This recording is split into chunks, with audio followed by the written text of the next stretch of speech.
ناکۆکی ململانە سیاسیەکان لە عێراق وای کردووە پرسیاوەرەکان بە سارەسەر نەکراوی بمێنێتەوە.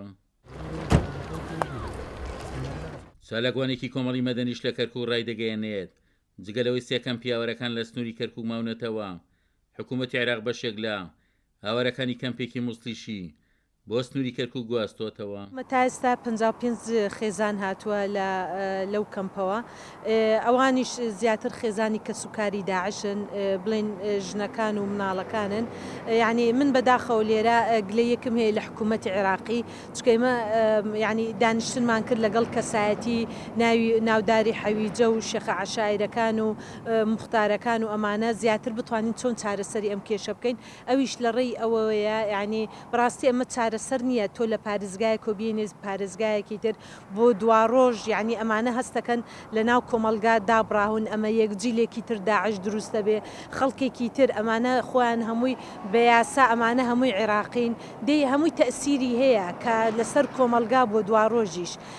لێرە یعنی ئەو کەمپانەی کەرکووک لەژێر ئیدارەی UNHCR ئەبێ یەکەمین جا موافقەی UNHCR لێوەرگرترا بێ، دووەمینیش ئێمە کە بیری لێکەینەوە چکە لەلایەنی مافی مرۆڤ بڕاستی ئەمە دەوڵەت بڵێن ئێستا داعش تەواو بوو، بەس ئەبێ چارەسەری ئەم کێشانە بکرێ لە یعنی کەمپەکان هەتاکەی. بەشێک لەو خێزانانی کە نیشتەجێی کەمپەکان یاوەرەکان بوون لە کەرکووک باس لە ئێشوازاری ناو کەمپەکان دەکەن و ڕایدەگەیەنن دوای گەڕانەوەشیان بۆ شوێنی پێشویان بێبەشن لە خزمەت گوزاریەکان. كانوا اغلبهم قاعدين بالمخيم ومهجرين، حتى اللي كان يعني حالته الماديه زينه. زۆربەمان نیشتەجێی کەمپەکان بووین بەهۆی ئاوارەبوونمان لە ناوچەکانی باشووری کەرکووک. لە ئێستادا بەشێکمان گەڕاوینەتەوە بۆ ناوچەکانمان، بەڵام بێبەشکراوین لە خزمەت گوزاریەکان.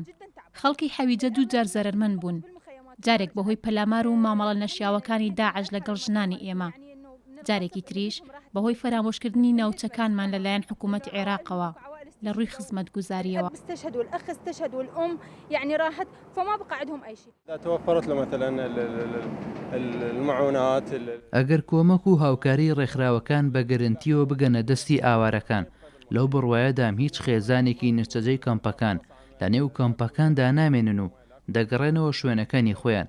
گرفت لێرەدا ئەوەیە دوای بەجێهێشتنی کەمپەکان هیچ خزمەت گوزاریەک بۆ ناوچەکانمان جێبەجێ ناکرێت.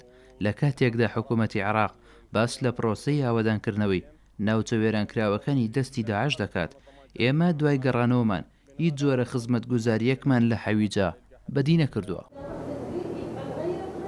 پولێکی ڕاینانی تایبەت بۆ کەسانە کراوەتەوە کە قوربانی دەستی داعش بوون و لە ئێستادا لە دەستی داعش ڕزگار بوون و دەخوازن بە شێوەیەکی یاسایی بۆ ناو کۆمەلگا بگەڕێنەوە. بەشێک لە بەشداربووانی خولەکە پێیان ڕاگەیاندین جەور و ستەمی داعش بەرامبەر بە ژنان بە زۆرێک بووە، بە چەندین خولی لەو جۆرە ژیانیان ئاسایی نابێتەوە و ناتوان بە دروستی تێکەڵ بە کۆمەلگا ببنەوە. عومەر غەریب، کورسات نیوز، کەرکووک.